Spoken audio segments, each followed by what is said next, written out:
Durant l'entre-deux-guerres, apparaissait en France un nouveau modèle urbain, la cité-jardin, cherchant à concilier les bienfaits de la ville et de la campagne dans un cadre solidaire et progressiste où l'humain devenait l'élément structurel. Un concept révolutionnaire pour l'époque qui reste d'actualité à l'heure où se développent les écoquartiers.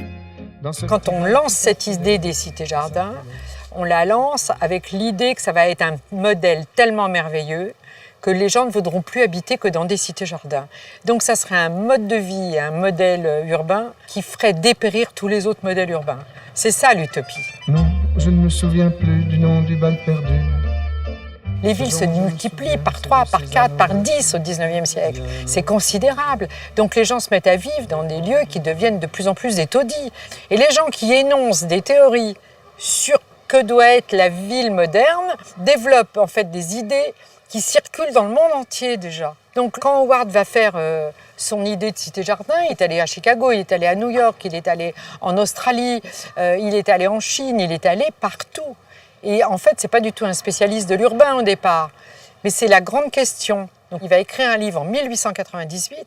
Le livre va être immédiatement diffusé dans le monde entier et tout le monde va vouloir en faire. On aura des cités-jardins dans le monde entier.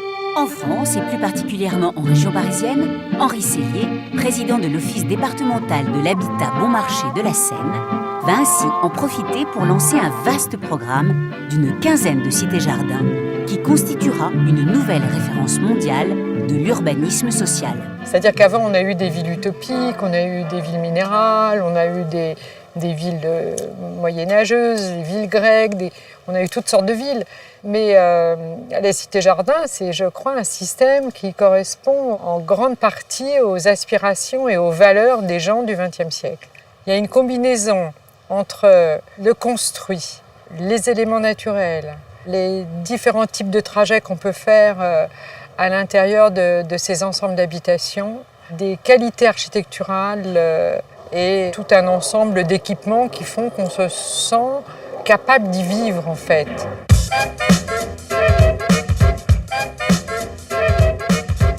Au départ, on fait des cités-jardins parce qu'on est totalement insatisfait de la ville du 19e siècle. Donc la proposition est de dire on peut faire vivre les humains autrement, c'est-à-dire on peut les faire vivre ensemble au lieu de les ségréguer et on peut partager tous les modes de confort qui sont offerts au XXe siècle plutôt que de les réserver seulement à certains.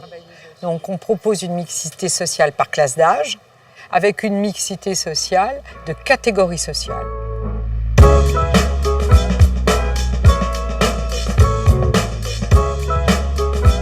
L'idée est de faire une répartition différente des richesses et donc de monter, on va dire, le niveau de confort, mais le niveau de vie, le niveau culturel, les capacités que peuvent avoir les êtres humains à vivre des vies qui soient beaucoup plus plaisantes et qui ne soient pas des vies qui seraient rétrécies par des définitions fonctionnelles strictes.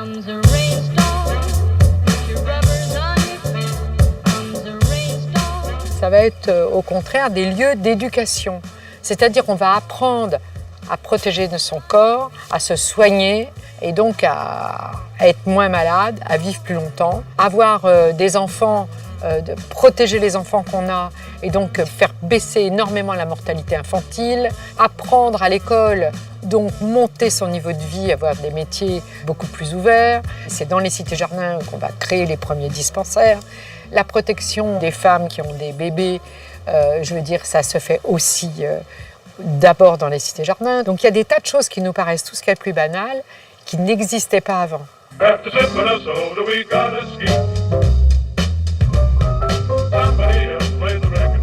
Les jardins partagés, c'est aussi l'idée que l'éducation à la vie en commun des hommes dans la ville va se faire par la nature.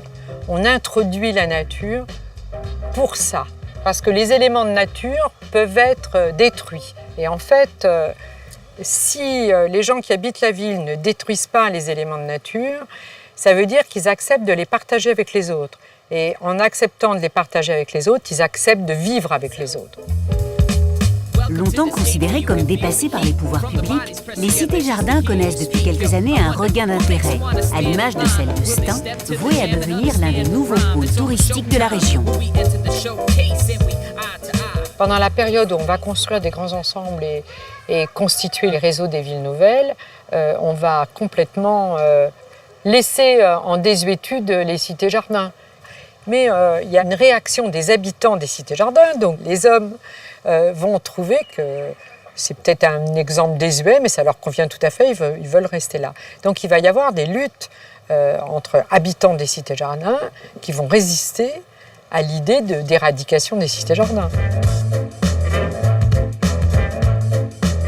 Ça va être une réponse à toutes les questions qu'on va se poser avec les résultats des grands ensembles qui vont être en grande partie des échecs au niveau de la vie sociale, au niveau de la création d'une société moderne, d'une société qui va vers l'avenir, vers le lendemain, etc. Mais on n'imaginait pas du tout dans les années 50-60 qu'on allait continuer à vivre dans les cités-jardins. Il y avait des projets de vie dans lesquels on faisait des dessins de villes modernes dans lesquels les gens avaient des hélicoptères, des ailes dans le dos avec des formes d'hélicoptères pour aller d'un appartement à un autre. Moins fantaisistes mais bien réels, les cités-jardins demeurent donc encore aujourd'hui une belle promesse, ne demandant qu'à voir se poursuivre l'idéal qui les a fait naître.